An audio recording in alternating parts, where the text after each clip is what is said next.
Hello guys, welcome to study for civil services. देखिए, इस video में हम देखेंगे equivalents rank in the armed forces of India. यानी कि इंडियन एयरमी आर्मी में, इंडियन नेवी में, इंडियन एयरफोर्स में कौन सी रैंक इक्विवेलेंट होती है। जैसे इंडियन आर्मी में अगर आप देखें, दो टाइप की रैंक होती है। एक होती है कमीशन्ड रैंक, जो ऑफिसर्स रैंक के जो लोग होते हैं, और दूसरा होता है नॉन कमीशन्ड रैंक, जिसमें कि जो ऑफिसर्स रैंक्स के बिलो पर्सनल होते हैं। तो देखिए, इंडियन आर्मी में स्टार्टिंग होती है लेफ्टिनेंट से, फिर कैप्टन, फिर मेजर, फिर लेफ्टिनेंट कर्नल, फिर कर्नल, फिर ब्रिगेडियर, फिर मेजर जनरल, फिर लेफ्टिनेंट जनरल, और फिर जनरल। और वही अगर आप देखिए इंडियन नेवी में, तो सब लेफ्टिनेंट से स्टार्टिंग होती है। यानी कि सब लेफ्टिनेंट जो इंडियन नेवी की रैंक है, वो इक्विवेलेंट है इंडियन आर्मी की लेफ्टिनेंट से और एयर फोर्स की फ्लाइंग ऑफिसर से।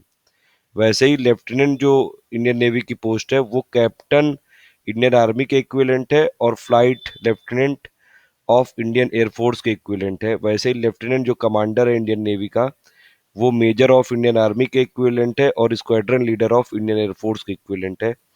जो कमांडर है इंडियन नेवी का, वो lieutenant kernel of Indian army के इक्विवेलेंट है और wing commander of Indian air force के इक्विवेलेंट है। वैसे ही जो कैप्टन होता है इंडियन नेवी का, वो होता है कर्नल, या फिर जिसको कॉलोनल बोलते हैं इंडियन आर्मी के, उसके इक्विवेलेंट है। और यही कैप्टन इंडियन नेवी का group captain of Indian air force के बराबर है।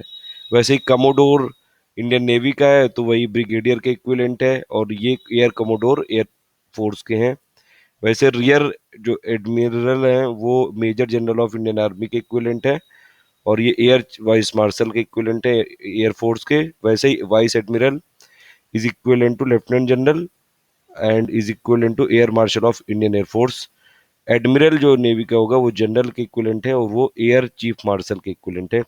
ये जो टॉप जो चीफ होते हैं एयरफोर्स के, इंडियन एयरफोर्स के, वो होते हैं एयर चीफ मार्शल। नेवी के जो होते हैं वो एडमिरल होते हैं, और जो इंडियन आर्मी के होते हैं वो जनरल होते हैं। दो पोस्ट ऑनररी हैं, जैसे कि इंडियन आर्मी में एक होती है फील्ड मार्शल, वो सिर्फ दो लोगों को मिली है अभी तक। वैसे ही इंडियन एयरफोर्स में मार्शल होती है एक पोस्ट, एयर चीफ मार्शल से भी ज़्यादा होती है, तो वो एक्सेप्शनल अचीवमेंट के लिए मिलता है।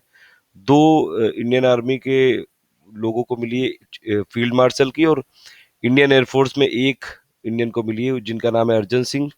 और इंडियन आर्मी के दो की कौन से दो इंडियन हैं जिनको फील्ड मार्शल मिला है, आप बताइए कमेंट करके। वैसे ही अगर आप देखें पर्सनल बिलो ऑफिसर रैंक, यानी कि जो नॉन कमीशन फोर्सेज होती हैं, उसमें इंडियन नेवी में स्टार्ट होता है सीमेन से, वो सिपाही ऑफ इंडियन आर्मी के बराबर होता है, और जो कि एयरक्राफ्टमैन ऑफ इंडियन एयरफोर्स के बराबर होता है। वैसे ही लीडिंग सीमेन लांस नायक के बराबर होता है, और ये लीडिंग एयरक्राफ्टमैन के बराबर होता है। एबल सीमैन ये नायक के बराबर होता है, और ये एयरफोर्स में कॉर्पोरल होता है। वैसे ही पेटी ऑफिसर ये हवलदार ऑफ इंडियन आर्मी के बराबर होता है, और ये सर्जेंट ऑफ इंडियन एयरफोर्स के बराबर होता है। और ये चीफ पेटी ऑफिसर ये नायब सूबेदार ऑफ इंडियन आर्मी के बराबर होता है, और ये जूनियर वारंट ऑफिसर जो कि इंडियन एयरफोर्स है उनके बराबर होता है। तो देखिए टेबल बनी हुई है, आप इसको पॉज करके देख भी सकते हैं। मास्टर चीफ ये पेटी ऑफिसर है, सूबेदार के बराबर होता है, और यही वारंट ऑफिसर होता है इंडियन एयरफोर्स का। फर्स्ट क्लास का जो मास्टर चीफ पेटी ऑफिसर होता है, वो सूबेदार मेजर होता है। सूबेदार मेजर के बाद फिर बनते हैं डायरेक्ट, फिर ये जाते हैं कमीशन रैंक पे। तो वही ये इंडियन एयरफोर्स में मास्टर वारंट ऑफिसर जो है, ये इंडियन एयरफोर्स का, वो सूबेदार मेजर ऑफ आर्मी के बराबर होता है। तो ये एक बस कंपैरिजन था कि जो भी कमीशन रैंक होती हैं और नॉन कमीशन रैंक होती हैं इंडिया की तीनों फोर्सेज में, यानी कि इंडियन आर्मी में, इंडियन नेवी में और इंडियन एयरफोर्स में। तो ये एक कंपैरिजन था इक्विवेलेंट रैंक का। Thank you for listening, please do like and share.